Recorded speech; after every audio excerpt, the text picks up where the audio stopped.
wise man once said, the will to win, the desire to succeed, What takes guts is to put yourself on the line. the urge to reach your full potential. A leader makes the way. These are the keys that will unlock the door to personal excellence.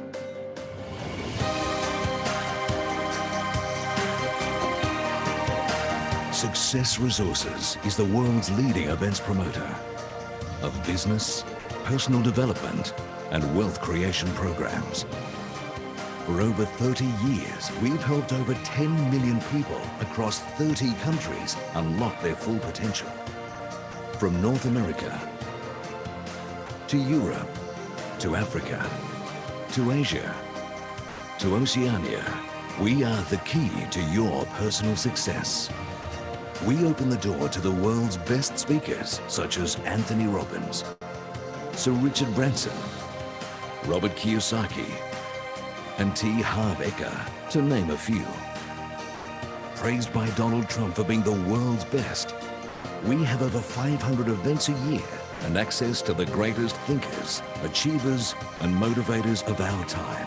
We guide you to the success that lies in every one of us. But you will not discover your greatness in your comfort zone.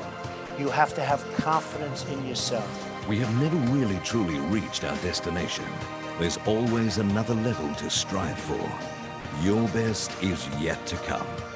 Success Resources, your learning partners.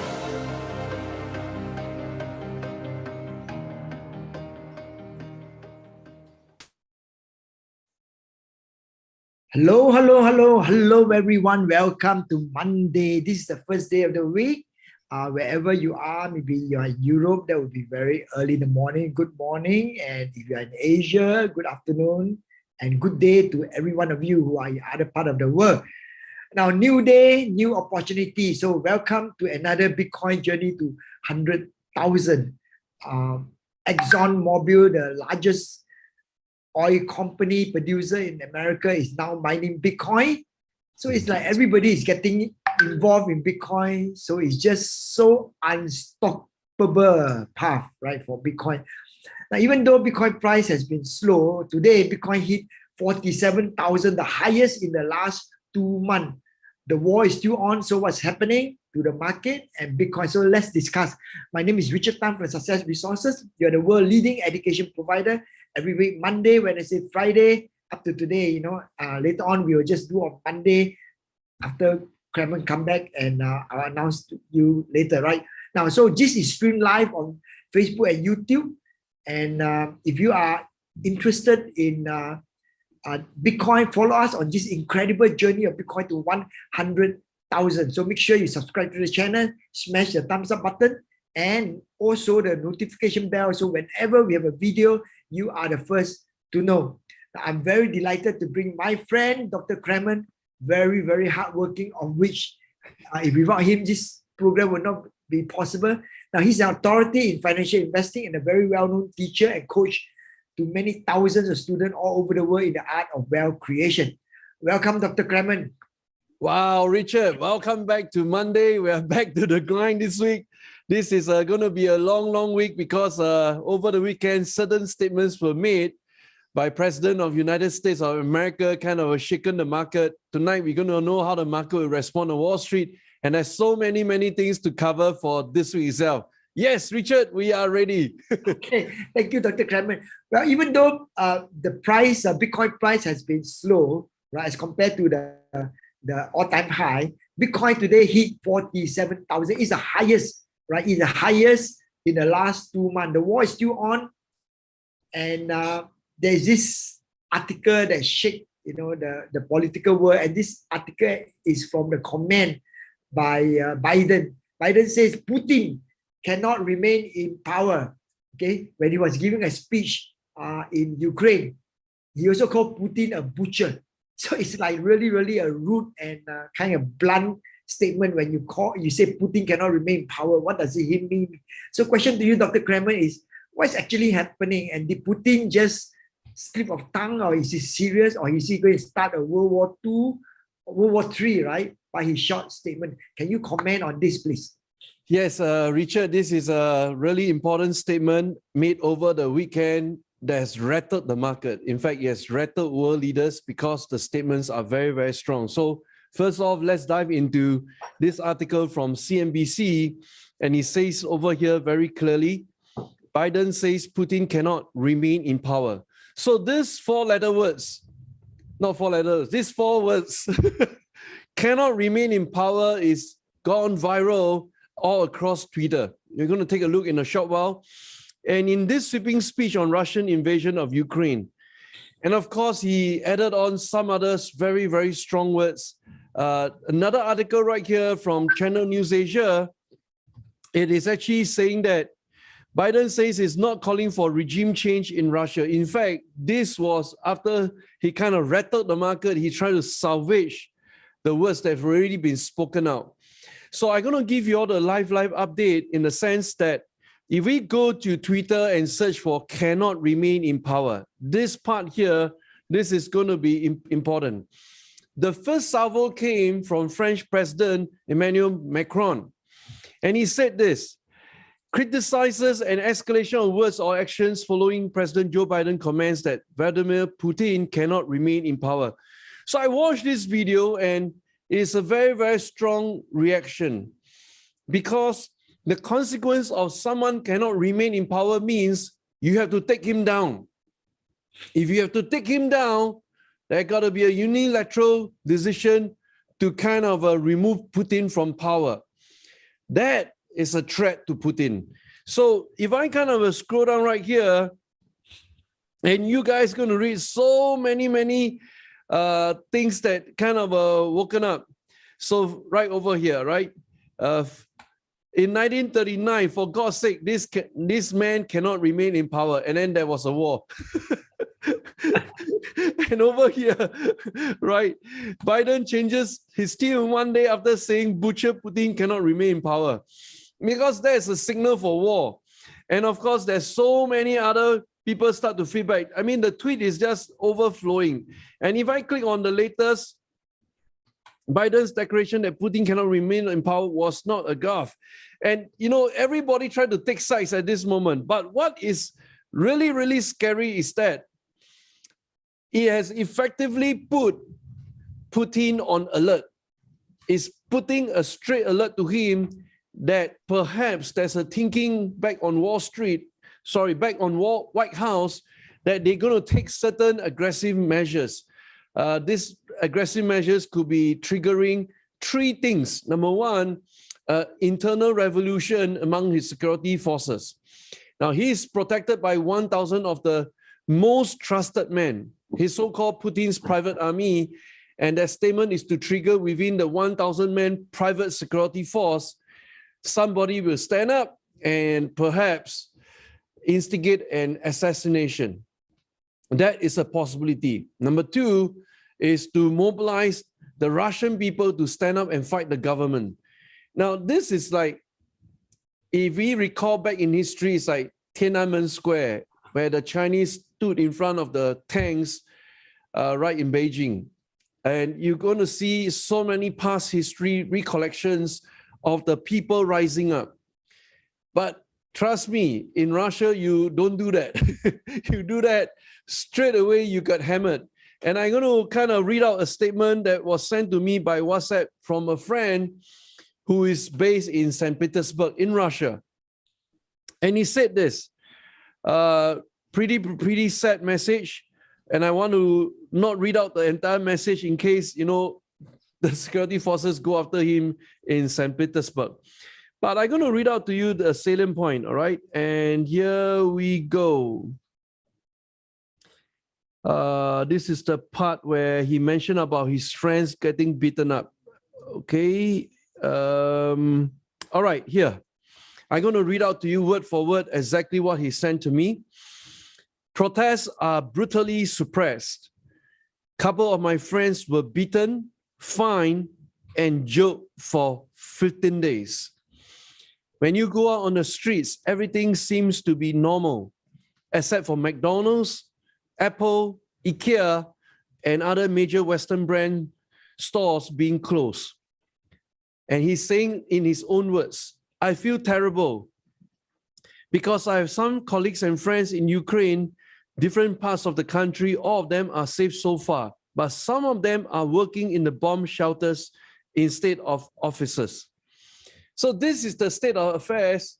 Many of them has cross-border relationship, friends, relatives, distant relatives, close blood relatives living between Russia and Ukraine. And the people are right now kind of, you want to rise up, they'll hammer you for 15 days. It's straight off, just straight off from my friends. So that is the second trigger. And the third trigger is straight away, just like how the United States has assassinated Osama bin Laden by sending the Navy SEALs in. That could also be a possibility. But all said and done, what is really troubling me was on last Friday, which is last Saturday morning, 3 a.m., we had a Zoom call at Harvard Business School. And one of the learned professors who's a specialist covering Russian affairs, one of the spectators asked him, what do you think of the chances of a nuclear war? And holy moly, he said this, it's a 50 to 50% chance a nuclear war could be triggered. All you need is just some stupid fools from any part of the world to trigger a miscalculation. Perhaps a wrong missile fired into any of the NATO allies, and straight away, one missile fired by Putin to test the NATO reaction, and then NATO reacted aggressively, and everybody started firing missiles, and to one point in time, somebody going to fire a nuclear bomb. It was stated outright to all of us, there's a 50 to 50% chance. Now, when you hear a scenario war gaming like this, there are two sides of the camp right now. One camp, one group of my friends who are pure, I think they are hardcore patriots, American patriots, I would call them, right? They deny the fact that, US invaded Iraq and they still defended that decision. So, they are hardcore patriots. They say that will never happen. And in my mind, I'm thinking, we also didn't calculate that Russia will invade Ukraine, correct? But it did happen. Anything is possible. But you talk to a camp that's filled with hardcore American patriots, they will run you down. Camp number one. Then you have another camp, and I'm following the Chinese media right now, what the foreign ministers are saying. And the Chinese across are sending out the same message everywhere. Chinese are all about peace and love. You look back in the history, has China invaded any countries? Look back in history. And all the narratives painted against the Chinese and the people of China, kind of like they are some monster or evil regime. But they have not taken any step to invade any countries unilaterally. So you compare both camps, you arrive at the center line, what's your decision? And that's the reason why when you have irresponsible presidents that make a claim you cannot remain in power, everybody start to go haywire in their wildest imagination. And that's where miscalculation will take place. And that's why scholars are putting a 50% chance a possible trigger of the nuclear war. Back to you, Richard.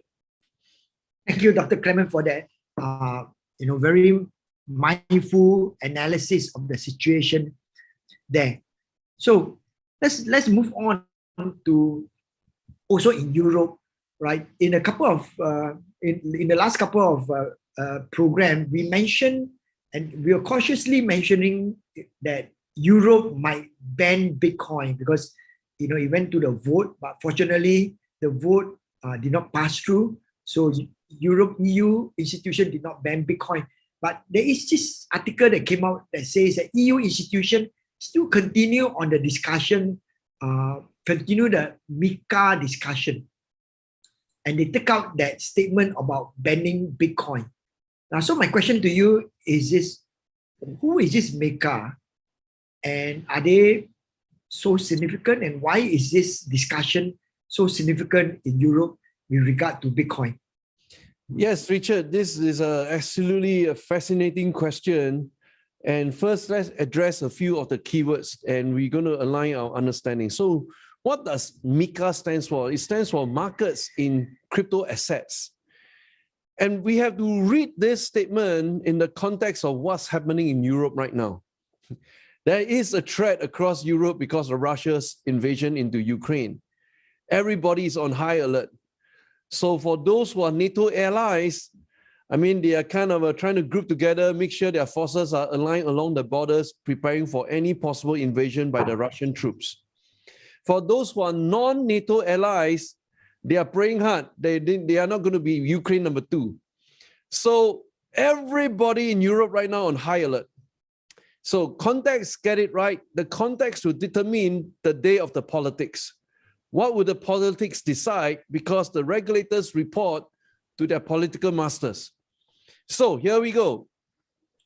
EU institutions to continue MiCA discussion without Bitcoin mining ban proposal. Why is Bitcoin being thrown into the picture and into the foray? And that's something that everybody got to be asking, right? Why is that being mentioned? Perhaps there are 3 suggestions for all of you all to think about. Perhaps they saw that the SWIFT, which is the standard or measure whereby wire transfers are sent between countries A to B, has been weaponized today. What do I mean by weaponized today? The Americans invoke the SWIFT to prevent any form of wire transfer out of Russia and into Russia.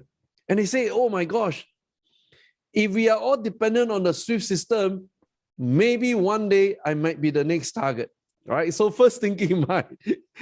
Second thinking in mind. Okay, in Europe, what's the major crisis right now? The number 1 crisis is energy crisis. And of course, you know, I tweeted out, I made a few public statements before. I think the crown jewel that led to this escalation of US invasion into Ukraine has always been about Nord Stream 2.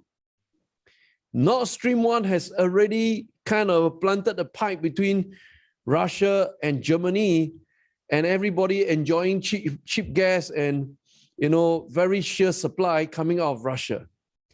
But if the moment it go into Nord Stream 2, that will strengthen the relationship between Germany and Russia and across Europe. That's not what Americans want to see.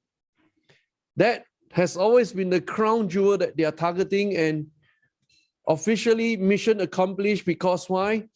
Nord Stream 1 and Nord Stream 2 right now completely destroyed. They are not going to allow gas to come in.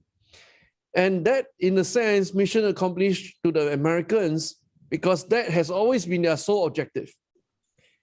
Number 3, if that being the case, what is the remaining avenue outlet for you to go out there that cannot be controlled by any superpower of the world? The answer is Bitcoin, because this is truly the only decentralized coin, and which is the mother of all coins, that birthed out of 2008 financial crisis. That's the reason why they have to consider Bitcoin in part of their continuous discussion about markets in crypto assets. So here we go. Good news. My mandate is not challenged. I will now go into the trilogue negotiations with the position that there will be no POW ban. The EU Parliament gives me tailwind and shows innovative strength. And we are referring to MiCA, markets in crypto assets, connecting the regulation to the EU taxonomy for sustainable finance, stating that he's optimistic that this proposal will be approved by the Commissions and the Council.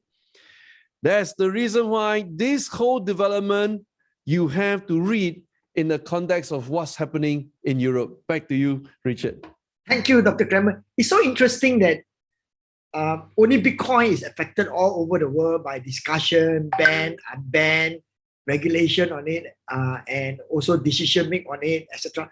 And it doesn't happen to gold, silver, it doesn't happen to diamond, it doesn't happen to platinum, or aluminum, all the other commodity, but just Bitcoin, like everybody's talking about Bitcoin, yes or no. So like, it's so interesting. So where do we stand? So that's very important. So let me just go to another article here, still in Europe, in Spain, one of the largest retailer in Spain, which is El Corte Inglés. Now they just launched a exchange together with Deloitte. Yeah, they just launched an exchange together with Deloitte. So the firm has enrolled the help of one of the big four auditor to help build this platform, and so that they allow the customer to access cryptocurrency as an investment. Now, this all happening in Europe, while Mecca is doing all those debate and decision. So my question to you, Dr. Clemen, is that how do you see this trend and the impact of Bitcoin to the world today? And this is, Richard, is really fascinating because I begin to connect the dots. And the dots goes this way.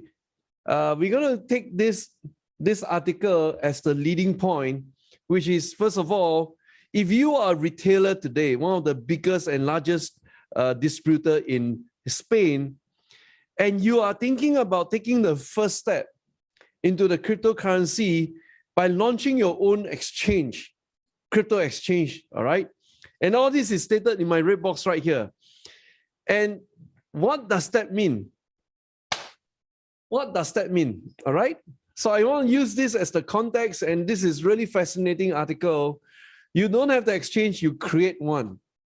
You create one, you went out to create one because you're fulfilling a severe gap in the marketplace. A few reasons could be the existing incumbent players in Spain are not doing a great job. Or there's a higher agenda between the board of directors and management team of El Corte Inglés that they see perhaps as an opportunity of solving a major pain point, all right? And they want to be part of that floodgate or the gatekeeper of cryptos entering into Spain. I take this idea, and I'm going to show all of you a shocking idea that happened over the weekend, kind of in a similar context. Ready? Here we go. We're going to read this tweet by Elon Musk. And he said this, all right? Given that Twitter serves as the de facto public town square, failing to adhere to free speech principles fundamentally undermines democracy. What should be done? And you click on this poll. Do you think and believe Twitter rigorously adheres to this principle? 70.4% voted no out of 2 million votes. But what is even more interesting are the comments by the people, because he asked this question: is a new platform needed? So there are many people responding. 3 major ideas. Number 1, Elon Musk, why don't you acquire and buy up Twitter? That was the first suggestion. Second suggestion, Elon Musk, why don't you create your own? Just like our Spanish friend decided to create their own crypto exchange to fulfill a major need or pain in the marketplace. But number 3 is the higher level thinking. Why does he need to do this? Because quite a number of people actually highlighted the fact that perhaps this is the only way for Elon Musk to bypass Securities Exchange Commission sanctions on him, tweeting on Twitter. So he is solving a major pain on himself. So if we take point number 3 as the kind of the lead point for discussion, we coming back to this company here, El Corte Inglés. Perhaps there's a higher need that they don't tell you in the public sphere. Why the heck they need to have their own crypto exchange? Same likewise for Elon Musk. Why the heck he wants to build a competing platform against Twitter? Because there is a much higher agenda. But all this points to the same final destination. And the final destination is this word called decentralization. People in the world of my generation today are in love with anything that nobody can have a control over. That word or that thing is the philosophy behind decentralization. And the truest form and the highest form of decentralization today is none other than Bitcoin. Back to you, Richard. Thank you, Dr. Clemen. Well, some time ago, Donald Trump thought of that too, to bypass Twitter, but he is not doing that for the world. He's just doing that for himself. But so Yes. good point. Okay. Well, we are still in Europe, Dr. Clemen. We are still in Europe. Israel's second largest bank, Loomis, right, have offered Bitcoin and Ethereum to the customer for trading. So this is not like new phenomenon, because we have Goldman Sachs, we have Bank of America, and we have many banks that actually are supportive of Bitcoin and cryptocurrency. And now we have an Israel bank offering Bitcoin to the customer. So my question to you is that this adoption or this support of Bitcoin, how do you see this impact to Bitcoin as a whole, like by financial institutions such as banks? This is big news, Richard. Fascinating revelation from you. Because why? Israel, I mean, I'm talking about Israelis. If you all know any Israelis friends, they are extremely good at calculation. Yeah. Every time they will calculate, and that's how they became so rich, all right? So let's take a step back.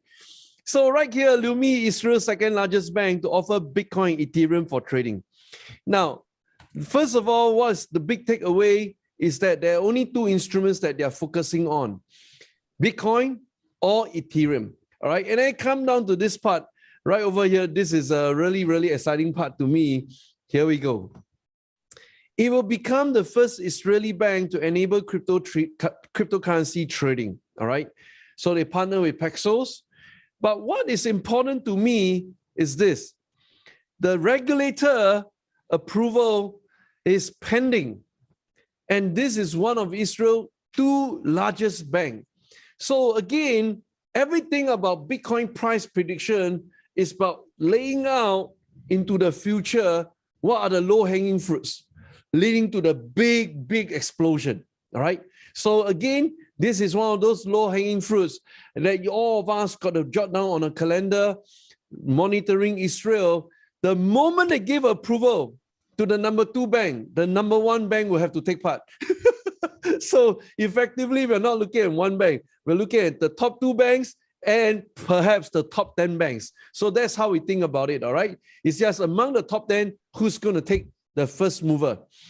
Now, once granted, they open up the floodgate to all banks in Israel, perhaps the top 10 banks, and then in a very regulated manner. But what is important is this. It's going to attract the wealth of the highest net worth individuals in Israel, because most of their wealth are concentrated in cash, perhaps holding on to foreign currencies like the US dollars. And they want to mitigate those and hedge it against any potential risk into the future. That's the reason why, again, we are thinking this is a major low-hanging fruit. It opens up the floodgate for conversion of cash into Bitcoin and Ethereum. So that is, again, one of the fascinating news that happened over the weekend. Yes, Richard. Thank you, Dr. Clemen. Now, Dr. Clemen, we know that you are going to Miami for this very amazing event, right? Bitcoin festival, right, in Miami. Now, and you won't be available for a while because of the traveling, etc. By the time you come back, and then take a little bit of break, etc. So our next event, ladies and gentlemen, please take note. Bitcoin journey to 100,000 is on the 18th of April. So when Dr. Clemen comes back, he will give us update and some wisdom, on his trip there, etc. But that will be on the 18th of April. So everybody take note. Right now, it's on 18th of April. Yes. Now, Dr. Clemen, let's talk about adoption right now. So Bitcoin journey to 100,000 is not by magic or myth. It's based on sound economic factor. And the last couple of program, we talk about some cities, right? Some cities are able to accept Bitcoin for the payment of tax. And they are, like, for example, Austin, they are like Florida, etc., Miami, etc. Now, today is the first time we heard another country, that is the country of Brazil. Brazil, Rio de Janeiro, will officially start accepting Bitcoin payment for tax. Now, how do you see this, right, impact on Bitcoin in Latin American country? And how do you see this as a trend, for the journey of Bitcoin to 100,000? Yes, Richard, this is again another one of those major news that happened over the weekend. And I'm so excited about this latest announcement because it completes an entire tour of Latin America. Here we go. Rio de Janeiro to accept Bitcoin for real estate taxes from 2023. So everybody, please take note of this very powerful name, all right? Mayor Eduardo Paz. And in his really significant photo shoot together with CEO of Binance, CZ, they announced a new office in the Brazilian city, all right? And in fact, he stated this, he's done his part, we're going to work on ours, by the CEO of Binance. Now I'm going to show you the tweets. So I've been following this tweet over the weekend. And there you go, Eduardo Paz, and that is the mayor of Rio de Janeiro. And this was the picture taken, all right? But what is interesting is this, all right? I just scroll down and show you the fun part. The fun part is this. After the CZ has completed his Latin American tour, the moment he arrived back in Dubai, boom, he got caught with COVID-19. I think everybody not wearing masks right over there. And he says, shit, bad timing, right? But what is interesting is this. I'm going to scroll down one more. Right over here. After traveling all over Latin America, engaging in crypto conversation with leaders in countries including Brazil, Mexico, Colombia, Argentina, Uruguay, and El Salvador. Right now, he's featured in a top Argentinian newspaper. What is the takeaway of this? There are three major takeaways to my perspective. Number one, he completed his whirlwind tour in Asia. And back then, he had high hopes of setting up the Binance HQ in Singapore. Unfortunately, Asia rejected him. And that's something that we are still scratching our head. We kind of lost the crown jewel for whatever reasons, all right? I'm sure the regulators that rejected him in Asia, they have their reasons. Point number one. Point number two, most people forgotten the fact that he has hired a top-notch compliance officer previously who was the chief compliance officer of Singapore Exchange. And he was also the chief compliance officer in Dubai Exchange. And CZ hired him. So if Singapore or Asia rejected Binance, there you go. His home right now is in Dubai. But it doesn't stop there. Point number three. Even though his HQ in Dubai, do all of us know that he's a superhero in the Latin America countries? Countries like El Salvador. He has a private meeting with the president, and I just got to scroll down a little bit here, and you're going to see that amazing picture right here. Nayib Bukele, and that was the meeting with the president of El Salvador. So I'm looking at what is the major pain point we are solving today. Countries that kind of been left behind because of the strong US dollars. Countries whereby their people have to leave their home ground to work in other countries to make money and send money back home. They will be the ones most attracted to the ideology of blockchain and Bitcoin. Why? The pain of money remittance. This is exactly what Bitcoin and blockchain serves to solve. And that's why you can see across the media, He's welcomed like a superhero, and people are already taking steps. Who are the people? Right over here. Straight off in a single meeting, announcement came out, Rio de Janeiro to accept Bitcoin for real estate taxes from 2023. But we spoke about this in our previous videos. For a government agency to collect Bitcoins in lieu of tax collection, what does that mean?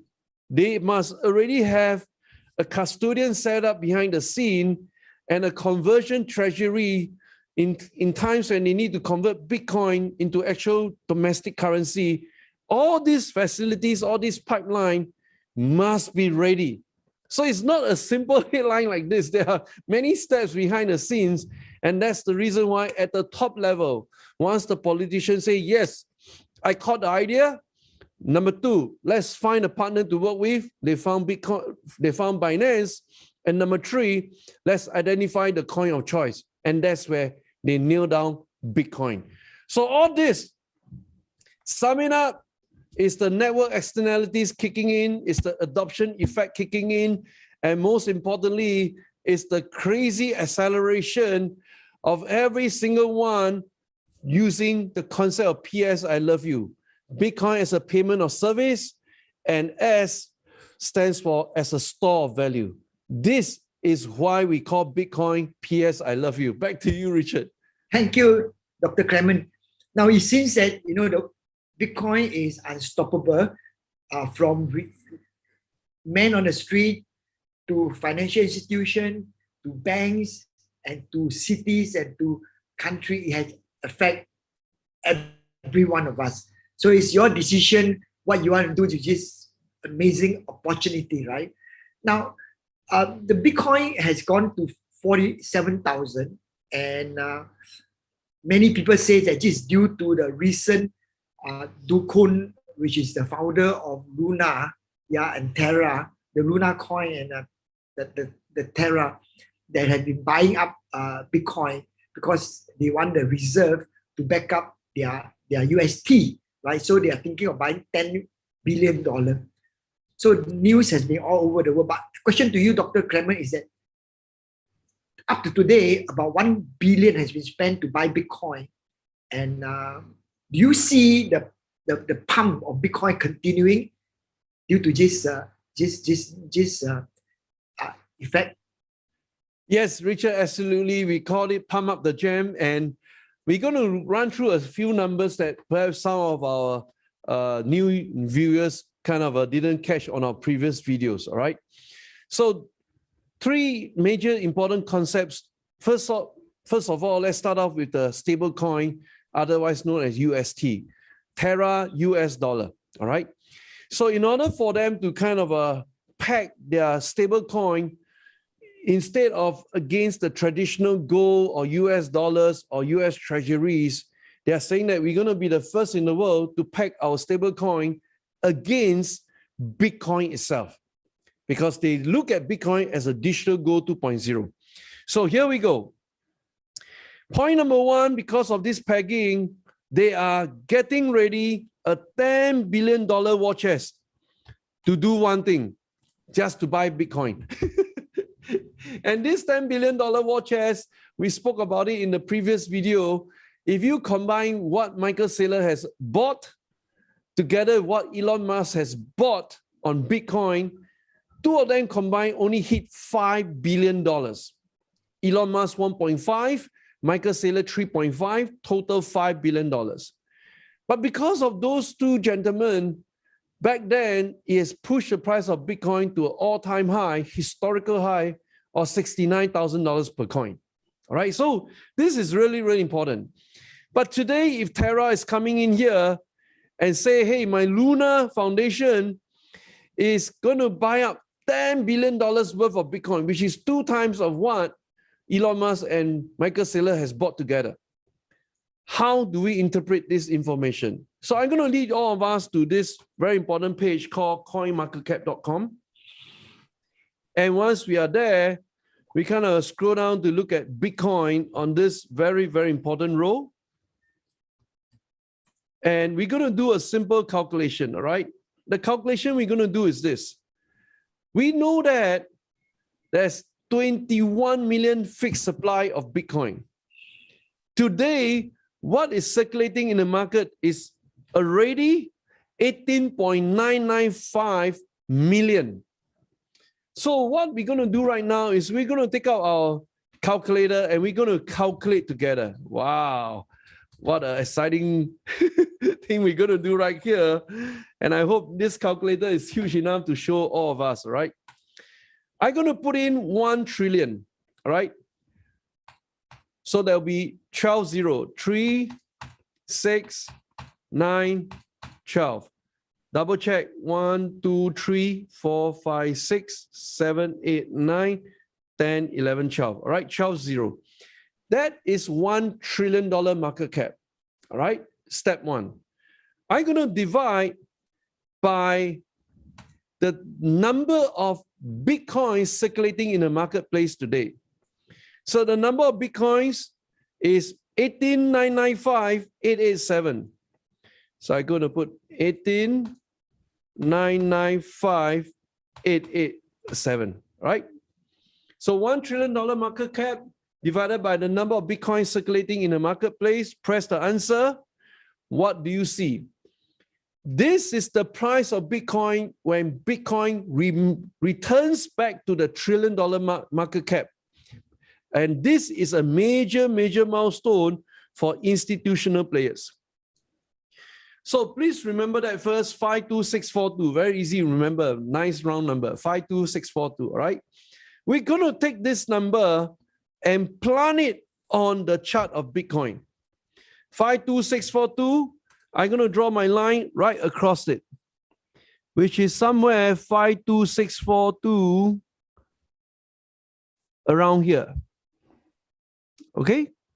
So you see my red line, which represents 52642, and kind of let me just type this out, 52642. Okay? So we got 52642 shown here. What I want you all to see is the phenomena. Every time Bitcoin breaks $1 trillion market cap, what would happen? Here we go. Today we are right up here. All right? Now, this red arrow that I drawn here is no different from the red arrow that I'm going to draw on the other side. Ready? Here we go. It goes up and it breaks 52642, go all the way high, drop a little bit, bam, hit the all-time historical high, $69,000. We're going to see this happen. So my question to all of you, for all the more than 100 videos that we produced together, Richard being such a fantastic, such a powerful sparring partner, kind of grill out every single drop of my brain juice, and you put all this together and you look at this chart. Does it make sense? This is the question you must ask yourself today. Does it make sense that we're going to repeat this break of the 52642, knowing all this information that we've been talking about? In fact, just for today, from President Biden saying a stupid statement to take down President Putin, and then you are looking at Latin America in love with Binance, and then you're looking at everyone out there trying to work towards a decentralized instrument to kind of escape from their poverty, or escape from their current problems that they face. You think about it and you see and ask yourself, are we ready to break 52642? And if it breaks, will it break the higher price, which is 69,000? So you can see this by connecting all these dots, and then we annotate on the chart, and that's the purpose of why we are doing this. It is called Bitcoin spiking to 100,000. Back to you, Richard. Thank you, Dr. Clemen. Thank you, Dr. Clemen. Dr. Clemen, we know that after this, you'll be going to make your preparation for the amazing trip to Miami. And we just want to wish you a safe journey. Be safe, take good care, because we need you for the next 100 years. Yeah. So, ladies and gentlemen, we do our best to research facts and data from the market and present to each and every one of you. With the facts and data, you can make informed decisions for your financial future. We remain bullish on Bitcoin all the way up to 100,000 and 200,000 and all the way to $1 million. But secret to success is to wake up early, work hard, and own Bitcoin. So let us wish Dr. Clemen a safe and fruitful trip. And let me wish every one of you here a fruitful week too. Thank you so much and God bless. Thank you. God bless. We believe that investing in our education has the highest leverage and is the greatest equalizer. Regardless of background, everyone can have the same opportunities in education. We believe in doing what is right, not what is easy. We believe in anything that is worth doing, we do it with passion and excellence. We believe that happiness is the key to success. If you love what you're doing, you're already successful. And that both success and failure are temporary, worth sharing about and even celebrating. That said, we believe we have had our fair share of both. Yay! We believe that when the market is tough, we can be tougher. We believe the best product should win, not the best sales pitch. We believe that winners are winners because they don't quit. We believe that the biggest sin is to make learning boring. We believe in making decisions and owning our results. We believe in innovation to continually provide value to all around us. We believe that together, everyone achieves more. We believe that real leaders don't create followers, they create more leaders. We believe that we can learn from our competitors. We believe that women work harder, do better, and are more confident. We believe it's okay to be proven wrong. It's okay to change your mind. And it's okay to cry when you're having a really rough day. We believe in giving everyone the benefit of the doubt. We believe in always saying please and thank you. We believe that if dreaming is free, then we should dream big. and then working hard to achieve it. We believe that if we have knowledge, it's our duty to pass it down. We believe that we shouldn't teach something we ourselves don't believe in. We believe it's better to ask for forgiveness than permission. We believe in saying sorry and meaning what we say. We believe in being high-tech, means adding a human touch. We believe that no one has all the answers. Not even us. But we go find out and we learn. We believe that learning never ends, and once you stop learning, you start dying. We believe that one person or one great idea can change the world. That's why we believe in helping you grow and succeed. And with your help, we can change lives globally. We believe. We believe. We believe.